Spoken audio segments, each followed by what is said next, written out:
welcome back to another Meals of the Week. This week it's actually half term for us over here, so with a few of the meals I've literally just managed to grab my camera and get a little shot of it, so hopefully you understand. And also at the very end I've included a meat-free vegetarian option as well, because I know quite a few of you were asking to see some of those. So let's get cracking and I'll share with you what we had for dinner this week. So our first meal is going to be a pretty standard spaghetti bolognese. So I've diced up my carrots, onion, peppers and mushrooms, and I always like to get a bit of that into our bolognese. The kids hardly notice it when you've added in your passata and your tinned tomatoes.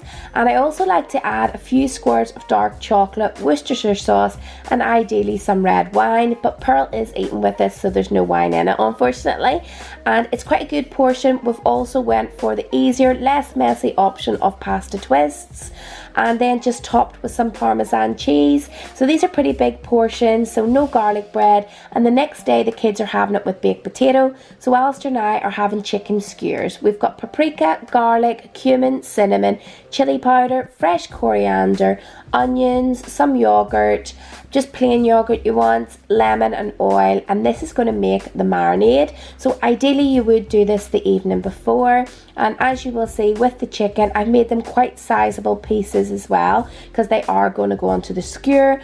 Quite a dose of the chili powder in there. I find you can get away with a lot of it because you've got the yogurt, which is quite neutral, and also the kids won't be eating it, which is good. I'm just eyeballing here, so unfortunately I haven't measured it out for you, but you can get away with usually a teaspoon of each of the spices.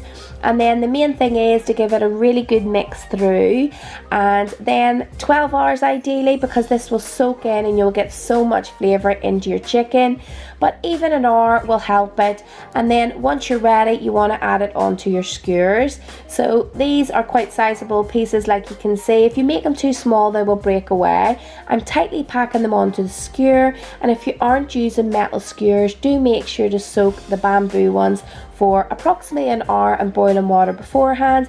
That way they don't catch and ruin the meat as well. So if you're doing a barbecue, make sure to do that as well. But once you've got them all packed on, time to cook it.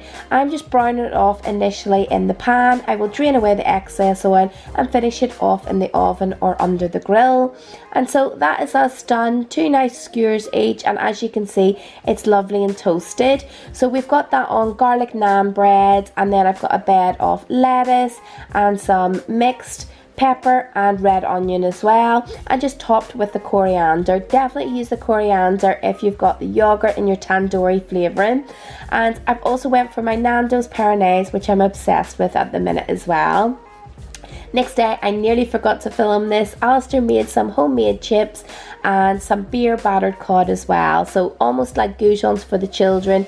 And then we've got half a fish as well. It's really, really delicious. I'd love to tell you there was loads of peas or vegetables hidden underneath, but unfortunately there was not. But nonetheless, this is so nice and really cheap as well. Next day, I'm using up some of our leftover beef. We had quite a big family dinner, and that was the beef we'd left over. Unfortunately, I didn't get to film it with family members over, I was so busy. So for the basis of this is almost like a keema curry. If I'm using up leftover lamb, I always go for a keema curry, and for that I will use my turmeric and my korma curry paste. So the beef is already done and seasoned. I've got all the veg diced up. It's mainly carrots, onions and mushrooms, my spices, my yogurt to keep it mild, and I'm doing it separate because I want to keep a tub of this to the side in the freezer. I always like to have a little tub of curry. Everything just goes in, and that is us plated up. It's actually just me and the kids eating this evening, but there's plenty left on the pot as well for like a lunch. And I just sliced in that roast beef very last minute, and it's a great way actually just to revive a roast if you feel that the meat's dried out. This is a nice rich sauce and really, really delicious. So for a final meal, it's going to be vegetarian, so completely meat free. And as you can see, I'm making lots of little slices in these potatoes. These are going to be almost like baked potatoes, but they're called Hasselback potatoes. So you make your slices all the way down. You want to leave about ½ centimetre from the base. If you haven't done this before, you're not used to it, put 2 wooden utensils to each side. That way when you're cutting through, it will stop you slicing right through. You get like an accordion effect. And then what we're going to do is create the rub. So for the rub, I've got Cajun, garlic and onion powder, a little bit of paprika, oregano and some salt. Also going to add a good glug of olive oil as well to spread this powder. And if I wasn't making it for the children, I'd probably put some cayenne pepper for a bit of a kick as well. But this is almost like a peri-peri rub. When you're making this, do batch it up and store it, and it's handy for doing rubs on meats and potatoes like these as well. So I give all the ingredients a good mix through. I've used roughly a tablespoon of each, and then just a little bit of salt at the end as well. A good glug of olive oil on each of the potatoes, and then we want to sprinkle all of those spices on top of the potatoes. It's good if you want to monitor and keep one milder for the children. I'm getting a little bit carried away here, but you do want to get all of these spices right into the crevices, because as they bake, you're going to get tons and tons of flavour. So I'm finishing off with my pastry brush, and then with each of the tin foil, pull it all up so you've got almost like an envelope. That way they're going to cook in the steam 45 minutes to an hour in the oven.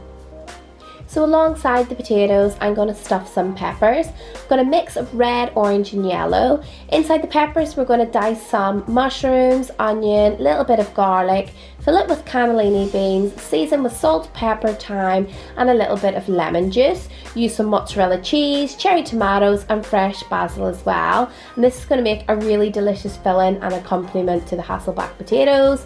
So with the actual peppers, I've deseeded them, sliced them in half, coated them again with some olive oil, seasoned them with salt and pepper. These will go into the oven for roughly 15 to 20 minutes. You want them slightly softened but not soggy, because we do need to fill them with the stuffing. So for the actual filling, I've already diced some onions and mushrooms, added a little bit of garlic and browned it off. We're adding in the rest of the ingredients, so our cherry tomatoes. You could substitute these for plum tomatoes and it would give a nice juice and sauce as well. A little bit of lemon juice to pep it all up, and then I'm tasting as I go, seasoning, adding in some fresh basil. And you don't have to keep this on the hob for too long, just get it all combined. I'm tearing through some mozzarella cheese. If you want, take it off the heat now if you don't want your mozzarella cheese melted, but I want it a little bit stringy because I'm also going to top the bake with some mozzarella cheese again as well. So once we've done the 15 to 20 minutes, you want to take your peppers off the greaseproof paper into a casserole dish, and then the fun part, we're going to start filling them all out. So I'm just spooning in the mixture. It's great if you also want to give a smaller portion to children. So I'm spooning that all in. It only takes a few minutes. Topping it again with this mozzarella cheese. Like I said, you don't necessarily need this, but I definitely find with dishes like this, they're quite heavy in vegetables. My boys love cheese and it just melts over it, and you can get a lot more vegetables into them. So in the oven for 20 to 25 minutes. Meanwhile, I've took out my potatoes, opened the foil. They're going to be finished off in the oven until the peppers are done at the same time. So as you'll see, that accordion effect, they do spread a lot easier. And we're just going to coat any of the rub that we have left over before we finish them off all together. And this just packs loads of flavour in last minute. And this is us all plated up. We're keeping it simple with a side salad there, beetroot and greens. And then with the potatoes, I've kept them in the foil. The boys just love having them like this, so I just leave it like that. A little bit of hot sauce, but I've mixed it through with natural yogurt as well, and they love to top their potatoes with it. And then of course we've got those peppers, and I'm keeping it just in a bake style so that everyone can help themselves. But nice easy one, especially with this spring summer weather as well for outdoor eating. And one potato, one half of the pepper, a little bit of the salad. It's more than enough, and a good way with those beans to get a lot of filling if you want a substitute for meat. So that is everything that we ate this week. If you're new around here and you enjoy these videos, do make sure to give it a thumbs up and hit the subscribe button as well. But as always, thank you very much for watching, guys.